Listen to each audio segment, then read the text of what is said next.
Imagine you're a game designer and you get tasked with emulating a model that's been seeing a lot of success without alienating a rather volatile audience.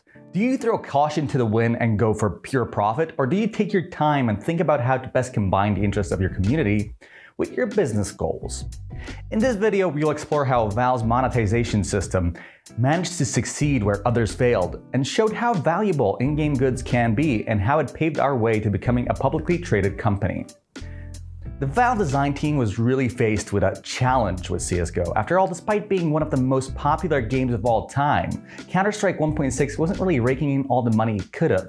Its only monetization avenue was, after all, buying the game, and it wasn't helped by being extremely easy to pirate or the fact that back then it was mostly played in internet cafes. Valve was facing a dilemma. The obvious trend in 2013 was to monetize, but past failures have led game developers to avoid monetizing through micro DLCs. There was a new monetization method in town, and we think you know it all too well. As with most controversial things in gaming, we have EA to thank for this one. The gaming market changed for good as soon as they introduced the insanely addictive Ultimate Team game mode in 2009. With the success of the model, more and more games are trying to bring it beyond sports games to varied effects. In general, outside sports games, where the sticker pack approach had an intrinsic nostalgia factor and made it harder to notice the fact that a $60 game suddenly introduced a pay-to-win mode, the idea was a really hard sell. This meant that adding loot boxes became a much bigger challenge for Valve. Changing game mechanics would be unacceptable for their hardcore player base. How Valve approached this challenge is the subject of an awesome panel at GDC led by Valve's technical artist Bronwyn Grimes, which I'll be using throughout the video as reference. The link's in the description, of course. So how did Valve create its loot box system? How does it stand out? Let's talk about it. Look, I'm on YouTube. I know loot boxes are morally questionable at the very least, and the past has seen Valve systems abused for illicit gambling. While I love the concept of ownership of digital goods, Valve clearly didn't put in the safeguards necessary to ensure that only adults would be able to gamble with skins, which clearly have a monetary value. But creating that monetary value is also at the core of why Valve's approach is unique and far more pro-consumer than any of the other approaches, and why other gaming companies decided that they won't go this particular route. Of course, the main reason is that Valve has the capability to provide real-world value to their in-game items far easier than any other company. Steam is to PC gamers what Google is to internet users. Most of us don't imagine life without it. Thus, Valve can create a market where the community can price out skins based on how much they're worth to them in games, and now even in VR kits. But of course, real value isn't the only reason for CSGO's success. Dota 2, Team Fortress 2 both have similar models, but trading isn't nearly as popular. Games within the Steam ecosystem like H1Z1 and PUBG have also tried to emulate CSGO and didn't quite reach its heights. So it's clearly not just the real cash aspect, it's something more. Something designed? During her panel, Grimes says a key phrase multiple times. Unique. Now, you might think that this is obvious, that skins should be unique, but it's not just the unique look of a dealer or Asimov that makes it desirable. It's the float, the stickers, the name tag, the pattern on a case hardened or a Doppler. Grimes' panel succinctly describes how they modeled their items after luxury goods in order to create a feeling of ownership.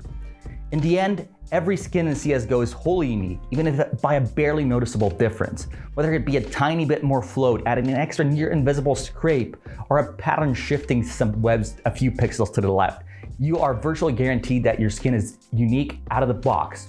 See this gun? This is my favorite skin in the game. It's my Op Sun and Leo. It's cheap, but it's beautiful, and I love it so much, I actually decided to give it a name. How about this USP? It's been with me for 3 years. I never sold it because I won it in a bet with a friend. The name tag actually means ogre's loss in Polish, and I will never sell it because its value far outweighs any kind of monetary considerations. These aren't just currency, they aren't just virtual tokens, they're actual items that express your identity and character. That's important. It's just like these jerseys I'm holding. Their value isn't defined simply by their price or their rarity, it's defined by the emotions associated with them. These three are gifts from my dad and bear the names of my favorite players. These two are jerseys I wore while playing for various teams. CSGO is the only game that is capable of delivering a similar emotional tie with digital items simply because even if they look like others, they are wholly unique. I wouldn't swap this particular Dirk Nowitzki jersey for another jersey. I'm not swapping the Cyrex for another one. Valve's work wasn't done with creating the skins. They did another thing a lot of games don't do: getting the community involved. One of our favorite things to do is to browse through the workshop every Wednesday and find skins we'd like to see in-game. The fact that skin creators can earn 6 figures a year for their art motivates the community to provide Valve with a lot of unique skins. These skins are kind of like artisan crafts, expressions of an author rather than factory line creations. While the Sun and Leo is a skin that was created by Valve, which I love for its simplicity and color, I also love a lot of workshop skins like the Neon Rider, the Decimator, or the Dragon King. What's interesting is that in an age when Blizzard is forcing anyone playing Warcraft 3 Reforged to accept that any mods they make will become Blizzard's intellectual property, Valve doesn't do that, allowing artists to profit off their works outside of Valve's ecosystem. This means that while the Neon Rider on the AK-47 is Valve's intellectual property, the skins creator Puffin can still profit off of the design outside of Steam. And boy did they. Look at what SteelSeries created. Just look at it and then tell me when the XL cloth will be back. Seriously, this is absolutely #no spawn, but I need that damn cloth on my desk ASAP. Wait, what's going on? Ah yes, I said the magic hashtag and now I'm in the cringy sponsor zone. This video is sponsored by us. Skinwallet.com is the best website to sell your skins for real life money to an e-wallet of your choosing with instant payout and cash in your account within 24 hours. Need more money for, I don't know, maybe the Neon Rider XL cloth when it returns? Awesome! If you're into ironic twists, you can even sell a Neon Rider to get a Neon Rider. How cool is that? Use code THANKYOU1K at checkout to get plus 2% on transactions over $30. Am I done now? Can I go back to talking about skins? Phew. That was cringy. Either way, let's get back into it. So yeah, basically the point we're trying to make is that Valve's designs are awesome and original because they're crowdsourced, made by people who care about telling a visual story through some textures applied to a weapon. They have a soul. This helps make them more tangible, unlike skins from, say, Valorant, which, while beautiful, clearly lack it, making them that much less desirable. They're the H&M to Valve's bespoke tailor. Alright, but at the start of the video we said that Valve's approach is more pro-consumer. And all we're doing is praising Valve for creating a unique marketplace. How does this approach benefit you, the consumer? Well, first off, you have more control over your inventory, with the other games not allowing you to trade your skins for any currency, let alone tangible currency, or even one-to-one. You're really stuck with whatever you get. Crafting a themed inventory is near impossible without spending enough money to unlock virtually every skin in the game before choosing your favorite loadout.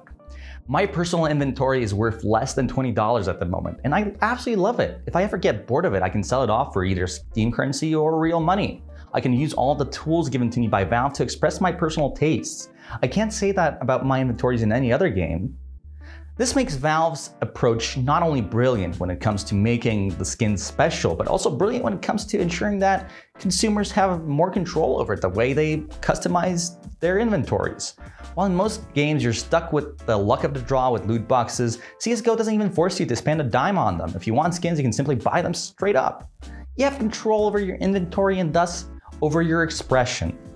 While, say, Overwatch will require you to open loot boxes for days until you find the skin you're looking for, or you get enough trash to dust your skins. In Fortnite, you have to wait until it appears in a randomized item store. You do not have any control over your inventory. Imagine if you walk into a clothing store and you're forced to buy boxes with random t-shirts that fit your size when you just want that goddamn Galaxy Cat shirt. Not in this box? Tough luck. No take backsies. Unless you get enough of our arbitrarily priced trash clothes, then maybe we can do a trade-in. Likewise, with the Fortnite system, imagine if you really want a baseball cap, and you know it's in this one store, but it's only there sometimes, and you have no guarantee it'll pop up when you want it to. The fact that CSGO didn't go for this model is proof that despite all their misgivings, Valve still has a more consumer-centric approach than most other gaming companies, which can be seen when Grimes discusses how focused the team were on tailoring the content to the consumer rather than to optimize profits. Oftentimes the former achieves the latter. Valve's design philosophy didn't just introduce an interesting method of monetization. It opened a whole new market of opportunities for outside vendors to help create a real flowing economy. That's why we're very proud to say that we're the first publicly traded digital goods company in Poland, having recently debuted on the Warsaw Stock Exchange's NewConnect market. We're looking forward to seeing how the market grows, and we're very eager to see if other companies like Epic ever decide to throw down the gauntlet. In the meanwhile, thank you very much for watching our video. If you want more content like this, please like, subscribe, and leave us a comment, as that will really help us decide the direction of the channel. That said, my name is Adam, I'm the community manager for Skinwallet.com. Thanking you very much for watching this video. It's the first video of this type we've made, so really those comments will be appreciated. Meanwhile, I hope you had fun watching this, and I hope you stay safe and have a great day. Cheers.